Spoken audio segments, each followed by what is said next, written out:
Welcome to The Catch Up, a podcast from the Daily Catch where we take you inside the news.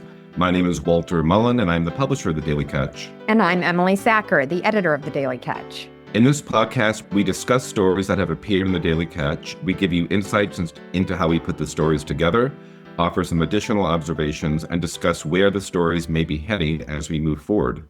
Today, we also welcome our Rhinebeck beat reporter, Elena Gastaldo, to the podcast. She'll be talking with Emily about the story we dropped this week on the proposed Six Senses resort development that's capturing everyone's attention. Emily, I know our listeners really want to hear about Six Senses, so I'm going to let you and Elena take it away. Awesome. Elena, welcome. It's so great to have one of our reporters on our show for the very first time. And what more perfect opportunity than to bring you in to talk about this story that has galvanized the attention of so many in Rhinebeck.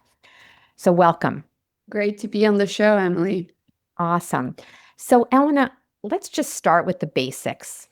What is Six Senses? What does it mean? What is this brand? Tell us about it. So Six Senses is a global luxury hospitality brand, and it's owned by Intercontinental Hotels Group, also called IHG. And they're known for high-end wellness resorts that focus on sustainability, health, and getting people out into nature, basically. And according to the developer, their whole model is built around curated program-based experiences. So think yoga retreats, equine therapy, those sorts of things, rather than your typical resort stay.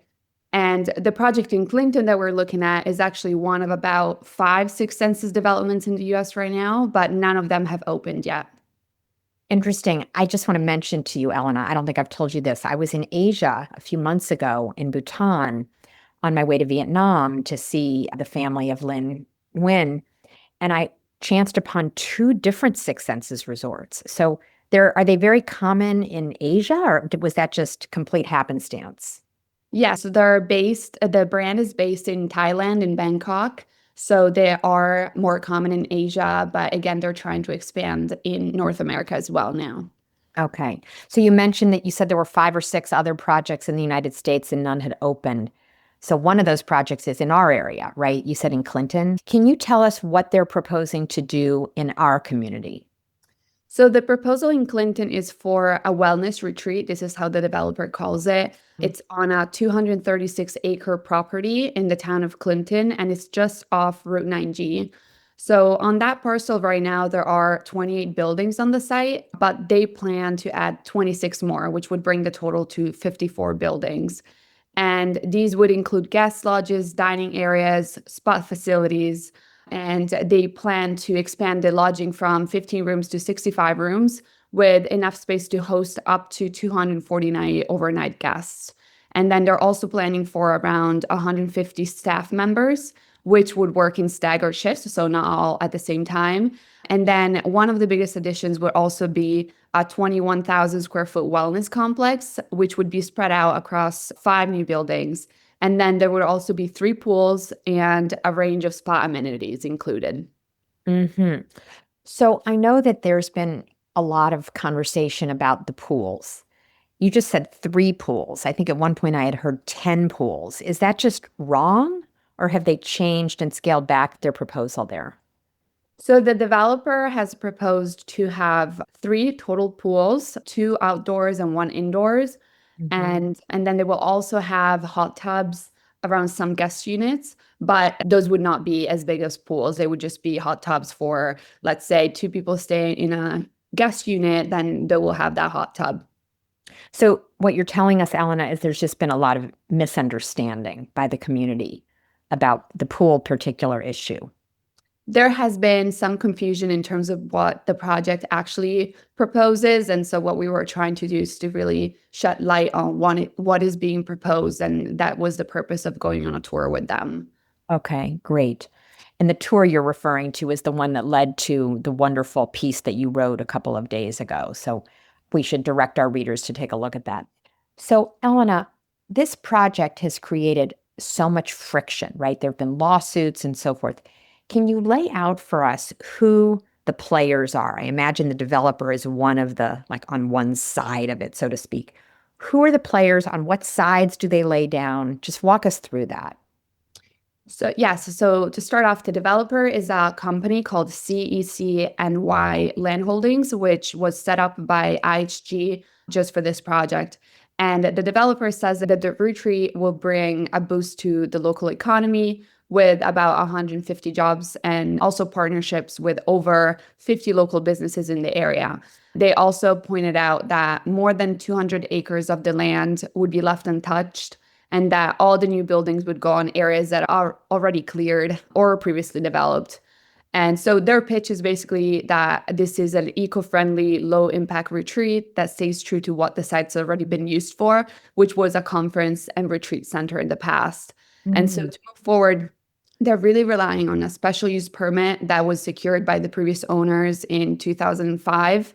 And this permit allows the property to operate as a conference center under the town of Clinton's definition. And this is what the developer is using as the legal foundation. There are justifications for why the new project sticks to the law of Clinton. And they say that this project fits within that existing definition of conference center. Mm-hmm. Okay, so that's on one side. Tell us about the opposition to the project. Who are some of the opponents? So on the other side, you have local residents, and many of them are part of this group called Common Sensus Hudson Valley. And this is an opposition group that was formed in the beginning of this proposal, but that also focuses on other projects. And on this side, you also have the town of Rhinebeck, who are pushing back against the project with their lawsuit.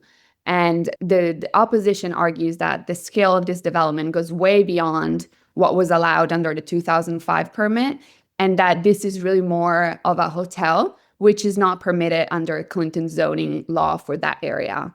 So they're also worried about how the project could affect local wildlife. For example, the Blandings turtle, which is an endangered species, how it would increase traffic and also change just the overall character of the community. And then another big concern that they have is the precedent that this project might set. So they think that this project would basically open up the door to more large-scale commercial development in areas that are supposed to be, according to them, for residential or agricultural use. And so some residents say that this project just doesn't line up with the town of Clinton's comprehensive plan. And they say that the plan didn't envision something this big happening on this land. Mm-hmm. Thank you. You're explaining it so well. I'd hope maybe we could skirt this issue, but I think that our listeners really want to understand in this context, Elena, the difference between a hotel and a conference center. And is that even germane anymore? Are we beyond that point? Yes. So what I can say is that the town of Clinton definition of conference center includes a wellness retreat. And so this is what the developer is basing off their arguments, and also the fact that the previous owners did have lodging in their facility. But what the neighbors say is that even though the definition of the conference center says that, they think that the scale of this specific project is just way too beyond what would be allowed by the law. And so they think that in this case, it shouldn't be considered a conference center anymore, and they see it as a hotel instead. Mm-hmm. So a hotel somehow has a pejorative explanation or pejorative connotation for the Six Senses people. It creates a vision of something that's not what they want. Well, it's because the town of Clinton doesn't allow a hotel on that parcel. So that's why they really want to make sure that their retreat doesn't qualify as a hotel. And so they don't call it a hotel. They don't call it a resort. They call it a wellness retreat. Mm-hmm. Okay. All right. So a lot of opposition. Where does the business community of Rhinebeck come down on this project, or the business community, for that matter, of any other town? Hyde Park, do we know where those communities lie in this case, and is it relevant? So according to my reporting, I've only spoken to the business community in Rhinebeck, so I can't speak on the Hyde Park business community. And also, I just want to say that even though I spoke to the business community in Rhinebeck, I don't want that to sound like it's the entire business community. I'm sure there are some business owners who feel differently. But out of all the people that I've spoken with from especially the Rhinebeck Chamber of Commerce, it sounds like there is a strong interest in this project and people are supportive of it among the Chamber of Commerce. But again, this doesn't reflect the whole business community. This is just according to my reporting. Okay, fantastic. And that's always what we want to lean on is your reporting, because you have really, really knocked yourself out to learn about this. Elena, has the developer answered any of the neighbors' concerns, any of the group you just described, the Common Senses group? Have they addressed any of those worries? So the developer has actually made a number of minor changes to the site plan since it first submitted it back in May 2023. And some of those updates include burying a water tank, moving a few buildings and a swimming pool to lessen the impact on wetlands, for example, which are a big concern of the residents, and also tweaking the road entrance based on a traffic engineering analysis and the feedback of the town of Clinton's planning board. In terms of the environmental concerns and the blending turtle, the developer says that they're working with the State Department of Environmental Conservation, or DEC, to create new habitat areas on the property. And they also say that their own assessments haven't found any blending turtles on the site, and that construction would steer clear of wetland buffers and steep slopes. As for traffic, like I mentioned before, a big concern of the residents, they've done a study that estimates the retreat would generate about 200 vehicle trips per day under normal conditions. And according to the developer, that's less than 1.25% of the current daily traffic on Route 9G near the site. And then to further help ease congestion, they say that they're planning to add a dedicated left turn lane and also offer shuttle services from, for example, the airport or to Rhinebeck to help people navigate the area without having to take their cars. Mm-hmm. Fantastic. So it sounds like there's been a little bit of wiggle going back and forth, which is good to hear. Elena, what's next for this project? What happens now? So the developer is expected to submit a new version of the site plan to the Clinton Planning Board sometime this month, so in July. And the project is still going through the state's environmental review process, which is known as SECRA. But according to the developer, most of the technical studies are done, and they believe that review is close to wrapping up. Once the planning board decides whether the environmental review is complete and whether the project can move forward, they'll move on to reviewing the actual site plan and deciding whether to issue a special use permit. And then at the same time, there's the lawsuit that was filed by Rhinebeck and the neighbors that is still ongoing, but so far it hasn't stopped the local planning process from moving forward, according to the town of Clinton's planning board chair, Paul Thomas. Mm-hmm. Thank you. So, Elena, one final question. People who read our news source know that we cover Red Hook and Rhinebeck. Why are we covering Six Senses? And tell our listeners a little bit about how we decided to jump into the story when we did. So, like I said, the property is technically in the town of Clinton, but it's right near the border with Rhinebeck. And Rhinebeck officials believe that the development could lead to more traffic and also other impacts, such as the environmental ones I talked about before, just outside their town limits. So they feel strongly that they have to intervene and they have to put a stop to this development that is happening right outside their backyard. And so because of Rhinebeck's involvement with this lawsuit and because of how close everything is, the project has become a big deal for people living in Rhinebeck and nearby communities. And so it's not just a Clinton issue anymore. And that's why the Daily Catch has decided to report on it and talk to people in Rhinebeck about it, because they were starting to get impacted by this project as well. Mm-hmm. Fantastic. Is there anything else, Elena, that you think our listeners would want to know about Six Senses? Any fast facts, any details that you've been hiding from us that they may find interesting? I mean, I think that the piece that we just published last week was very thorough and everything that readers would want to know about this project, I hope that it's in there. And if they have any questions, always feel free to reach out to me. I always email everyone back and I love to hear back from readers. So feel free to reach out anytime.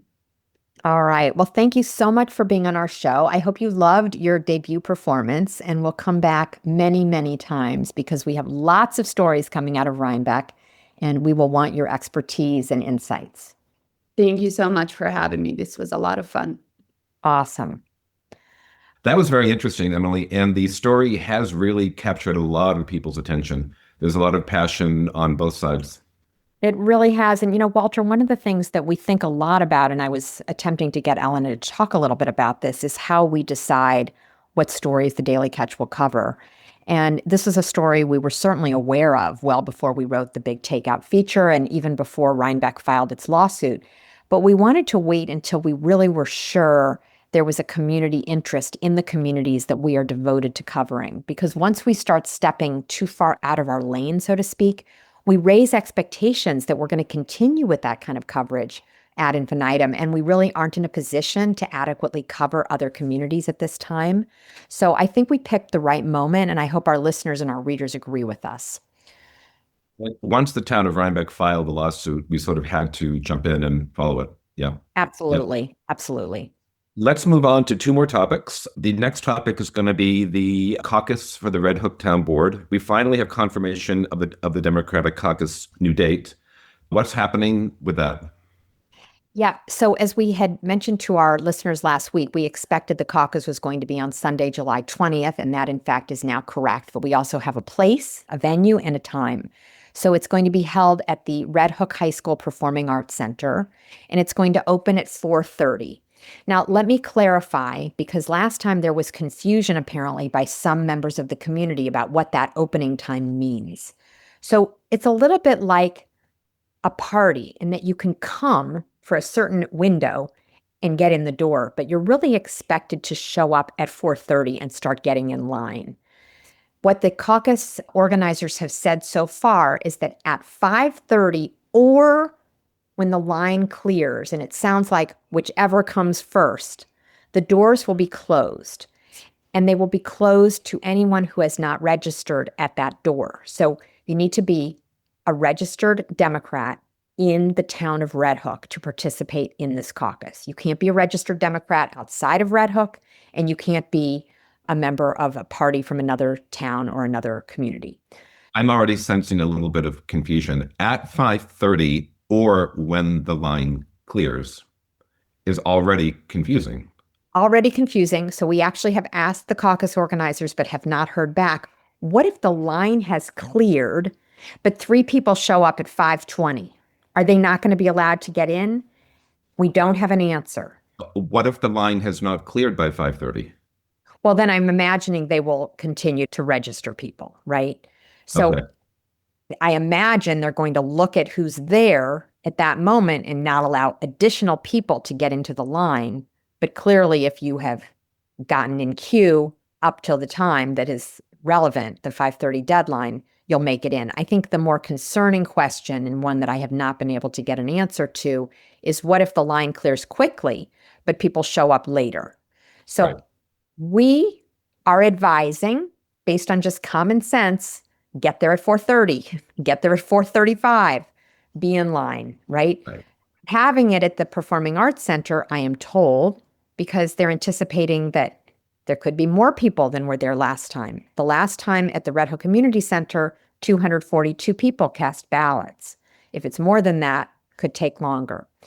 So 4:30 to 5:30, as opposed to for a half an hour only, there will be 1 hour to clear the line for people to get seated before the doors close. Then if all goes well, at 5:30, those doors will close and the caucus will begin. And so let's imagine I get there at 4:30, I get inside, the caucus begins at 5:30. How much time does it take at that point? How much time do people have to allow? Do we know? I think it's hard to know, and it depends whether you want to stay for the vote counting. So the procedure that will happen is then there will be the election of various people to have roles at the caucus. That will be very quick. And then there will be nominations from the floor. Each candidate who wants to be in contention needs a nomination and a second from the floor. And then the individuals will apparently be allowed to speak for 3 minutes.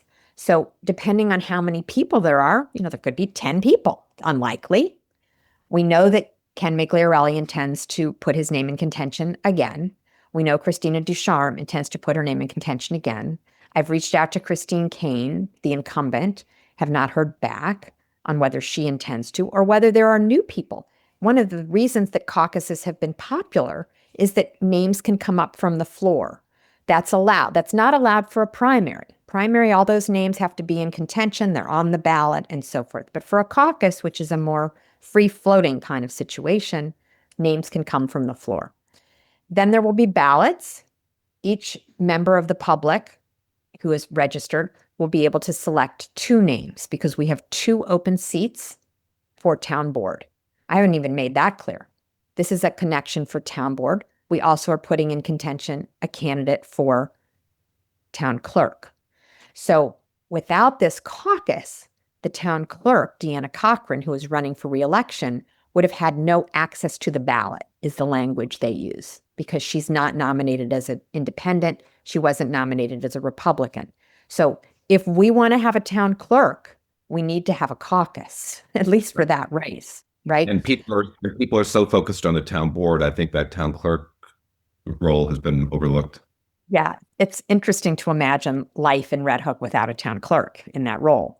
So after that point, then the votes will be tallied. And when you ask about how long that's going to take or how long that next phase will take, it's really hard to know. It could take an hour. It could take more. If it's a very tight race and they have to recount the ballots several times, it could take longer. I'm not going to predict how long it would take. But once people have turned in their ballots, my understanding is then the doors will open and people will be free to leave because the ballot boxes will be closed and we will move on. So now let's talk about my favorite topic, the infamous bulletin board in Poughkeepsie. With the caucus taking place on July 20th, when does the notice have to go on to that bulletin board? So my understanding is it needs to be on the bulletin board and not just there in Dutchess County, but posted in 10 places around Red Hook, unless it's advertised in the newspaper, which is not the route they went last time, by July the 10th. So 10 days before the caucus. Now, I want to say that with a little bit of a hedge. If it's 10 business days before the caucus, it needs to be up today. So I need to confirm, and I don't want to give misinformation to our listeners. It needs to be up 10 days before the caucus. The caucus is July 20th. July 10th is Thursday. So that's what we will expect. And you said it has to be posted on the bulletin board in Poughkeepsie and also 10 places in Red Hook? 10 places around Red Hook. So last time it was posted in the town hall. I think there was a sign at Taste Buds. It needs to be somewhat ubiquitous around the community so they can say there's been fair notice. Sarah Imboden, the party chair for the Democratic Committee in Red Hook, has already sent out one letter. I imagine there may be others with rules and updates. And believe you me, Walter, the minute we have more information, we will share it. We will have another update next week. We will make sure that our listeners are well informed of all details. But for now, save the date, Sunday, July 20th, Red Hook Performing Arts Center, 4:30. Be there or be square. And the Performing Arts Center is at the high school. At the high school. I should say one other thing. Parking can be tricky there. The night of the public hearing on the boat club, there was nowhere to park. So plan ahead, consider carpooling, and just have a game plan for how you're going to get there and get home. Good. So much for a quiet summer in Red Hook. It's going to be busy. It never stops. Let's jump over to Rhinebeck, where we have a fun story. A new pinball arcade is going to be opening up in Rhinebeck. Yes, and it's a very interesting story. The man who's going to be opening the facility, called High Score RBK, like High Score Rhinebeck, is actually the Rhinebeck zoning administrator. So he spends his days ensuring that the zoning laws are enforced. His name is Brian Tam, very well liked, longtime Rhinebeck kid. He's not a kid anymore. He's a gray-haired man, but spent his childhood in Rhinebeck, going back and forth to pizza places and pinball arcade. So he wanted to recreate that moment from his childhood. So he's gotten himself, I think it's an 1,100 square foot facility in the village around the corner from the main drag in Rhinebeck on Garden Street. And he is going to be opening that arcade sometime later this summer. He hopes eventually to sell some food there, some hot dogs and pretzels, and he hopes to also have some craft beer and cider and wine alongside those concession options. Slushies, I'm told too, maybe soft serve ice cream. So it could be a really, really fun place. He's already got a bunch, Walter, of really fun arcade legends. I mean, this brought me back. It makes me feel so old. Do you remember Pac-Man and Ms. Pac-Man? Of course, of course. So those are going to be there. He's going to have Galaga and Defender and Super Monaco Grand Prix. And he's on the lookout for a title I've never heard called Ice Cold Beer, which is a mechanically unique game that he says is apparently impossible to find. I guess you go out on Facebook Marketplace and you hope that you find something. This is how actually the Mighty Donuts team found the diner car around which they were originally going to build Mighty Donuts. They ended up abandoning that plan, but they found their diner car on Facebook Marketplace, if I'm not mistaken, or at least on one of those online marketplaces. So there are bargains to be had and options to be had in the way of creating entertainment. This is the second big sporting story we've had in the last couple of weeks, Walter. We also have the sale recently of our Roland Lanes, which I can't remember if we covered that in one of our podcasts, but that's another interesting development in the sporting arena. And what's nice about the Roland Lanes is that's going to become an indoor soccer facility, correct? Exactly. Being brought to us by a man who, just a local investor who wanted to make sure his kids had somewhere to go in the winter. So his good feeling for his own children is going to benefit everybody else and also eliminate an eyesore. So that has another angle. And the other thing that I think is really interesting is we've had zoning administrators in the paper for other reasons this past week. We didn't talk about this story, Walter, but in Red Hook, our zoning administrator, Brandon Mullins, has been going after the boat club signs, the large boat club signs that apparently are a violation of our zoning law. So those zoning administrators have a big job, and it's nice to see the work they do both on the clock and off the clock. So do we have a date when the pinball arcade is going to open in Rhinebeck? Our article said July, but let's not hold us to any specific date because these things can often take longer than we think. But Right. I'm planning to go down there and see if I can get a little action going. Fun. So let's wrap up today's podcast with our Ask Emily, Ask Walter section. I'm going to ask you the question first, Emily. So you and Elena just had a very good discussion about the Sixth Senses story, and that was a very deep dive, thorough story that the Daily Catch produced. Can you talk a little bit for listeners about the role that you and Jake Bernstein, our managing editor, played in that story? In other words, how do you work with Elena as an editor, and how do you edit and guide that story across the finish line? Yeah, so that's a great question. And actually, I want to take it a step back. The story came to us in a funny way, or the request, I should say, for a deep dive came from a reader who said, "This has gotten so confusing. I can't make heads or tails of this.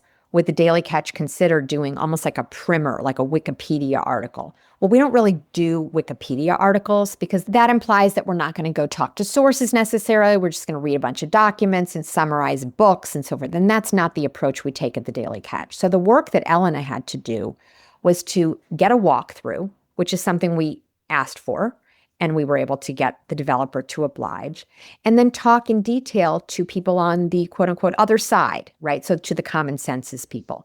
We have been talking to those folks for the stories we've been doing about the Rhinebeck lawsuit, but we found some new sources in this case.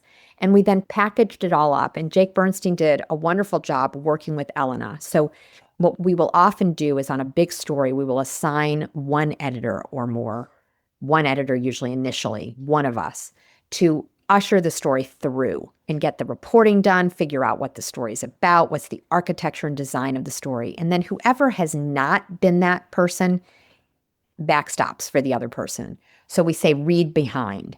So Jake wrote that story and then I read behind him.